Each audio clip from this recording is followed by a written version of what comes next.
the entire system of adoption is governed by Juvenile Justice Act and the CARA guidelines, which have been laid down, monitored by the Honorable Supreme Court, the judgment. So the entire system of adoption is now governed by gender neutral and religion neutral law and guidelines. The CARA has laid down extensive guidelines in what conditions a couple can adopt a child, in what conditions a single male or a single female can adopt child, when a girl child can be adopted, when a boy child can be adopted, what is the age in which the adoption can happen, from where adoptions will happen. And there is also provision of inspection and assessment by these officers who are appointed to see that the child actually fits in the home that he is getting adopted. So the entire regime is now very clearly laid out. It's very well monitored. It's completely gender neutral and religion neutral.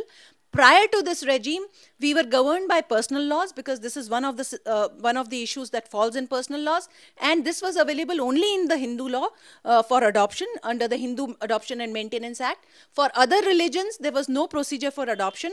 Only under the Guardianship and Wards Act, a person could take a child as a ward and be the guardian of that child. But now the system is completely governed by Juvenile Justice Act and CARA guidelines.